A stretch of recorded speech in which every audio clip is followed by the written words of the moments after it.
Yay. All right, finally moving action. Awesome. Okay, so hey, it's Chloe. Oh, I'm so excited. It's the day before the autumnal equinox, and I have tried to do this video for the last hour or whatever. I kind of woke up earlier today because I was hoping my hubby get a car to a dealership to get worked on, and then I came home and I couldn't go back to sleep, so trying to start my day and get some stuff done. But yeah, I'm really truly excited. We are coming to the fall equinox tomorrow, and I'm literally in that in-between time right now. I've been so happy with the weather changing into that more cooler, damper weather here in the Northwest. I know not everybody likes this time of year, but I really love it. I'm not the biggest fan of hot heat and sunburns all summer long, which is what I tend to get no matter what I do. I tend to forget either my sunscreen or my hat or something, and I keep trying, but during the winter and fall and early spring months, I'm fairly comfortable and I'm not getting sunburned all the time, except for on those occasional snow days when I get a little bit of sun then, or more wind-blown, wind-chapped, as they say. So I was trying to go through my stuff to get my darker time of the year oracles and tarot, and I gotta say, since I've just been getting back, really back in tarot this year, that my tarot collection tends to be a little more balanced in the sense of representing many different seasons. Now, I was thinking about it, and I'm probably going to have to do this in a few different sections. Because doing it all in one clump is really super long, and I know not everybody likes watching that, so I thought I'd try to get to about 15 to 18 minutes or 14 to there and see how we're doing, and then I was going to maybe stop and do the next section, and if I have to do another section, because I just love the season so much. So one of the first things I want to talk about is the autumn equinox. Okay, if you know, in Latin, equinox means equal night. And I actually really like that because so much of our activities is focused on the sun and how the sun raises energy and benefits us and And I don't deny that. The sun is awesome. It does so many cool things for us. It is a natural current and energy source for us. But I find lots of value in the dark. When we're not feeling good, we don't want the sun blasting at us. When we're not at our best, we want a little bit of, cuddle time. We want the softness of the shadows and dark, because the light is very overstimulating and its purpose is different. Okay, sometimes after your period of shadow and dark, you do need to come back into life to get energized again, or however you want to think of it. But you know what, when we're bundles and babies and just starting creation, we're in that dark womb. We're not exposed to all this light and over stimulation. Okay, so I think there's real power there. I think that the shadow side has a purpose, and we need to honor it just as much as we honor the light side. To that, I find it very conflicting for me when people talk about, I know standardly in the earth spiritual traditions and pagan traditions, especially traditions like Druidry and Wicca, or even shamanic traditions, some of them, not all of them, but some of them, a lot of them focus on, if they're following this pagan calendar that we have kind of mundanely developed over the last, 70 something years or more, maybe less, I don't know. It's become common use in the pagan community to use that wheel of the year. Okay. And in the wheel of the year, they say the light part of the year ends at, I guess, midsummer. And I always find that weird, because even if our days are slightly getting shorter again after that, it's still freaking hot. It's still dominated by daytime. It's still way shorter nights than you get until the equinox. Okay, and maybe the week before, or a few weeks before, you start having sunset much earlier than the rest of what I consider is the light time of the year. So for me, the dark time of the year doesn't start until the fall equinox, and then it ends on the spring equinox. Whereas I know everybody else goes, okay, we've hit the highest point at midsummer, And now it's going to get sunset earlier and earlier and earlier for the rest of the year. I don't agree. It's still dominated by light during that time, okay? Even if it is slowly sunsets moving to earlier and earlier and all that, okay? To me, the dark half of the year is from fall equinox to spring equinox. That's it, all right? I'm not doing this counter halfway thing that feels kind of off to me. It doesn't work for me, okay? Because it's pretty cold. And still yet just starting to get lighter at spring, right? I mean, this is really just a decision of how we want to look at the world and what is actually happening in nature. To me, the light half of the year is from spring to autumn equinox, okay? And the high point, yes, is midsummer, but the darkest part of the year, the darkest part of the year is, Yule. It's the winter solstice down in that time, right? Okay, so that's how I feel about that. So to me, the darkest decks or the fall decks that I'm most drawn to, I only have 2 decks that I really consider as dark time of the year decks, okay? Like fall decks. Most of my decks are pretty balanced when it comes to tarot, okay? I have things like, and I'm going to flash them real quick, because if I do the individual pull thing, we're going to be here like all day. I didn't even get to oracles last time. I have things like the mystical cats. It has a really good even handling of light and dark in this deck. I definitely feel more pulled towards it in the fall, but I will pull it out at different times of the year all the time whenever I feel a need, when I want my cuddle time, when I'm feeling an urge to look at cats because I'm so tired of looking at overly sexualized human bodies. Those kind of things. I like my cat because it fulfills a lot of needs for me. But I feel that it has a really even handling of the different seasons, and so I don't feel like, here, definitely a fall scene.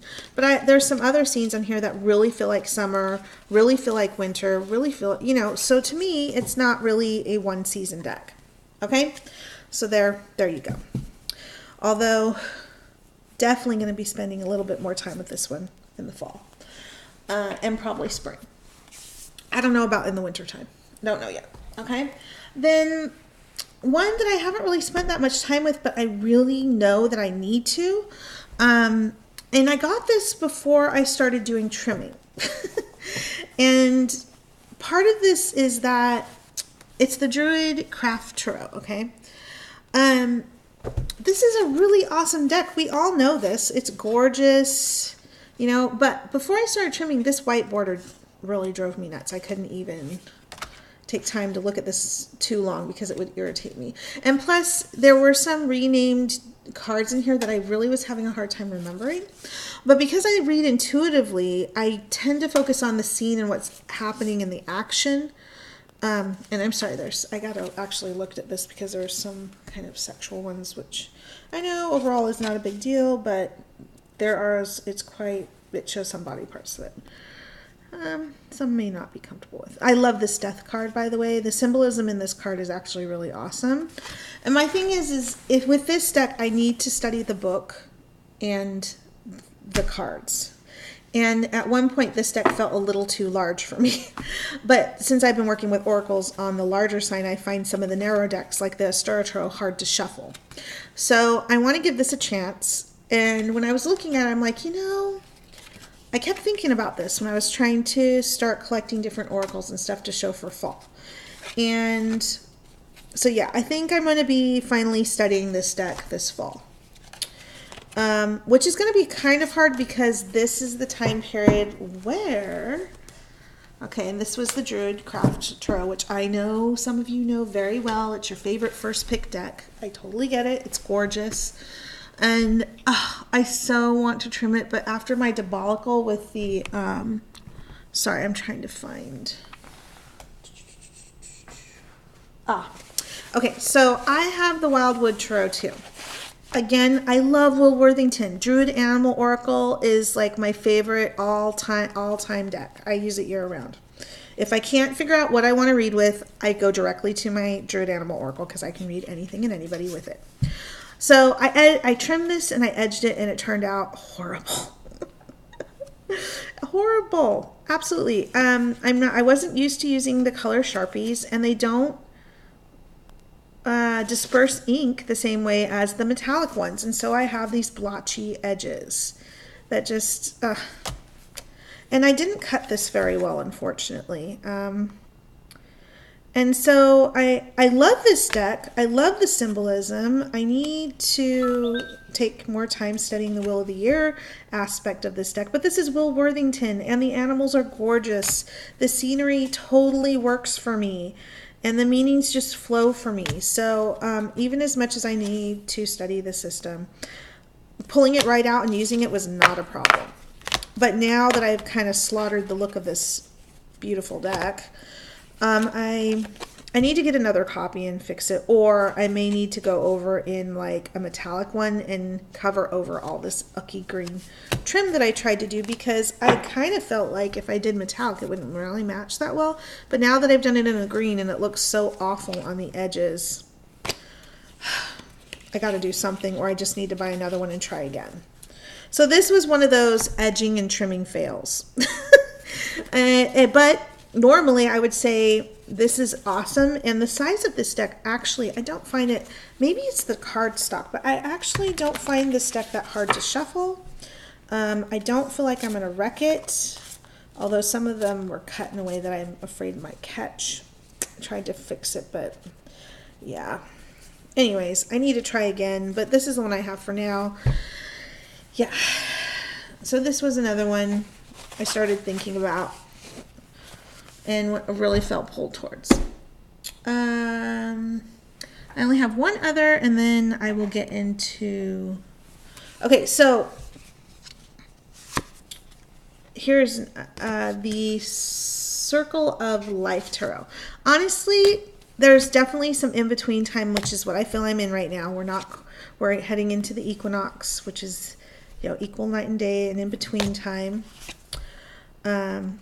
I love that this is circular, because depending on the direction, it's not just reversed or whatever, but like literally you can get sideways, you can get, yeah, I love that. It adds so many layers to this deck. And I really feel if we're thinking about, transitions, this card does have that energy, and I feel like I'll be at least working with this deck through this month, if not also October. So yeah, and I love how this deck swirls, and I love doing it. It's so beautiful with the purple border. It's just, oh yeah, yummy. So yeah, that was another one I was being pulled toward. Okay, so now I think I've gotten the tarot out of the way. Yeah, Shadowscapes. For a hot second there in August, it was doing stuff for me, but I'm just not feeling it. Shadowscapes.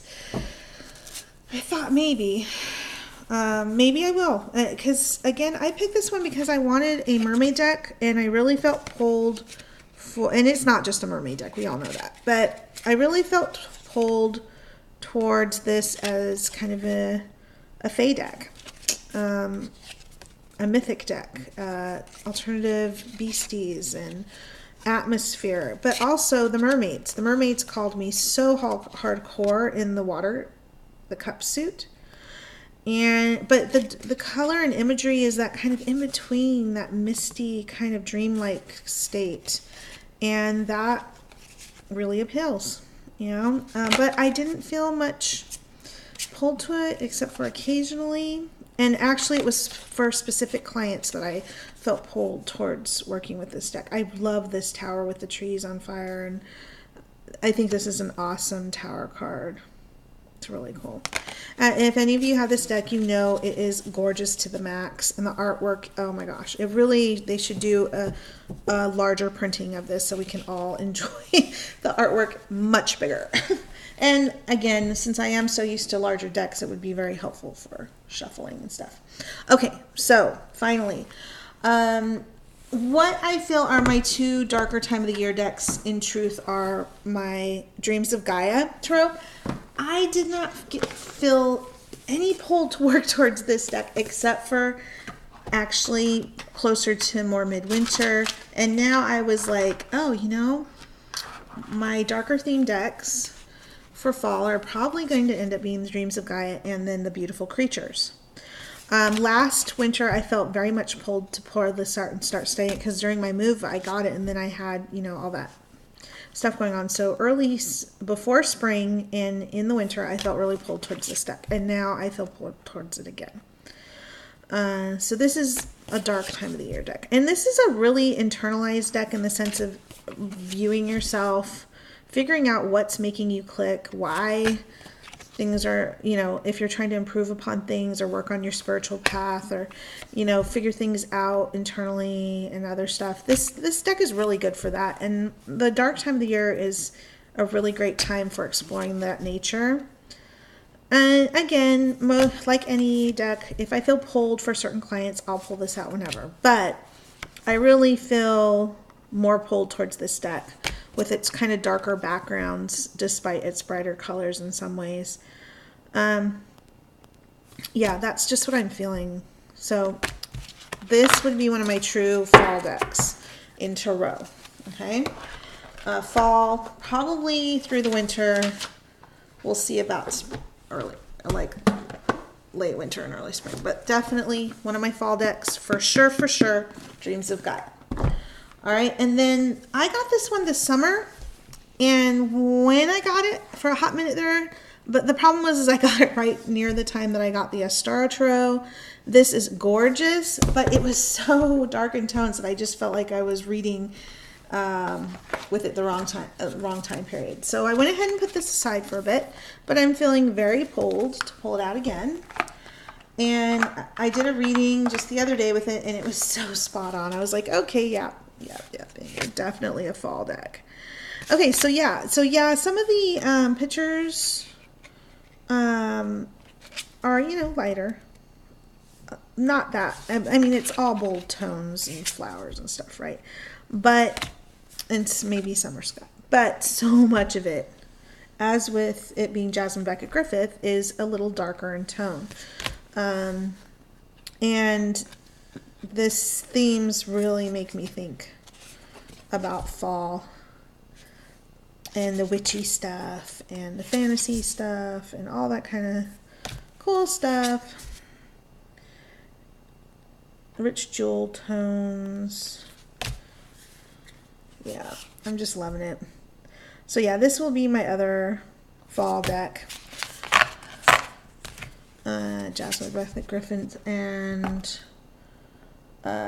J.R. Rivera's Beautiful Creature Tarot. This is the second edition. I do not have the first edition. I might make an effort to get it, but not right now. I'm waiting for my Aussie, which I should be getting tomorrow, I believe. My Aussie edition of the Oracle of the Shapeshifters, I believe, is what I ordered. So yeah, this one, the tones in this one feel very fall to me. My opinion, how I feel. Okay, so I will be working with Dreams of Gaia and Beautiful Creatures, and most likely, I'm not sure, but I'm pretty sure I'm going to try to spend some time, at least a few weeks, really studying the Druidcraft Tarot, and I will decide on the others. I'm just not sure because I tend to read with what I'm pulled towards like anybody else, but so many of my decks are really even-handed for the seasons, okay? The only two that I feel are really hardcore fall and dark seasons are these two, okay?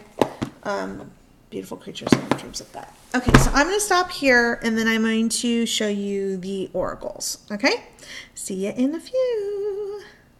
Oh, and if you have any comments or impressions, or you want to give your opinion on when the light and dark time of the year or whatever, please feel free to do that in the comment sections. And if you like this style, I would like to know that. If you don't like this style, I would like to know that too, so I can tweak. And yeah, see you in a few with my fall oracles and dark time of the year oracles. Bye-bye.